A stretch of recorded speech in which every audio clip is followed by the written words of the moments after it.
So what do we know?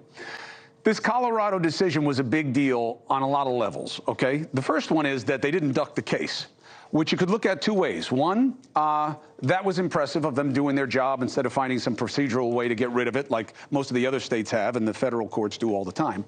Now, the other side is, well, why did they take it? Was this about politics for them? 4-3 decision by Colorado's Supreme Court to remove former President Donald Trump from the 2024 primary ballot. Unprecedented. We've never seen the amendment used this way. You could argue the founding fathers and those who amended the Constitution for Reconstruction didn't see this coming either. You see it in the very language of the amendment and the section. So what does it mean? Let's talk politics first. NewsNation political editor Chris Stirewalt joins us right now. I hear DeSantis saying, I guess we can throw Biden off the ballot too, right? Because the border disqualifies him. And he's saying it's the same section of the same amendment. Of course, that's poppycock, but that's politics. Well, certainly you know that around the country there are Republican elections officials who would love for the opportunity to do a little tit-for-tat. It's sort of the same thing that we saw with impeachment. I've heard Republicans make the explicit argument that the reason for the impeachment inquiry into Joe Biden, the sufficient reason is just to say, well, you did it to Trump, so we're doing it to you. And you can see that same exact thing happening, and that's no good. You say we're playing with fire here. What kind of fire? So when we think about how a republic holds together, right? It's like a family. It exists because we say it exists. It exists because we are willing participants in it. The Constitution and the amendments, our Declaration of Independence, have no power. They have no armies. They have no force to compel us to be together. We are together because we say that we are. When you start to raise the possibility where you're talking about a future, and this is why what Donald Trump did after the 2020 election was so damaging and so dangerous.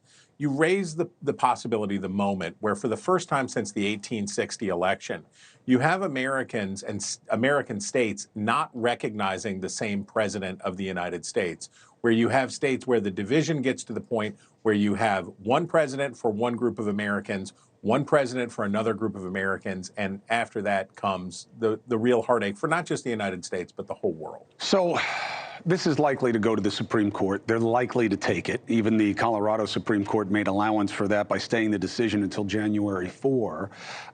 What is the right play on this, and how has that been reflected by Biden/Democrats?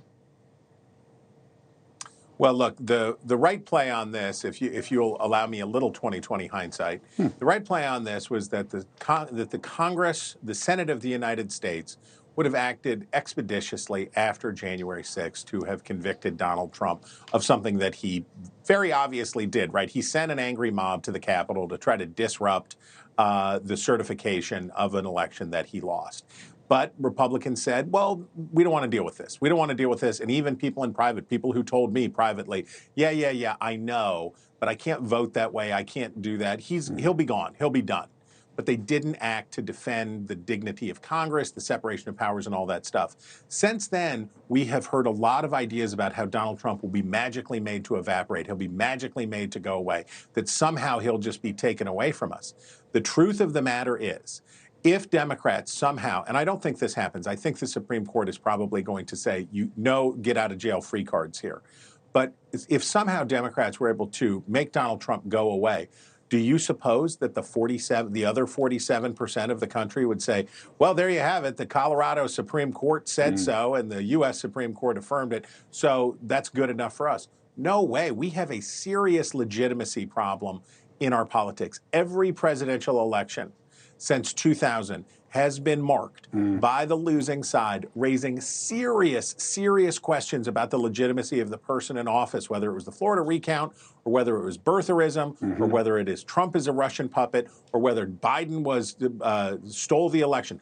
Again and again and again, we have large, like not tiny numbers, not just fringe weirdos, but big chunks of Americans who say that the person in power, the president in power, is not there legitimately. Yeah, but I think that is the magnification. This is not the way to go. I think that's the social media and whatever we call the rest of the media, magnifying fringe mentality.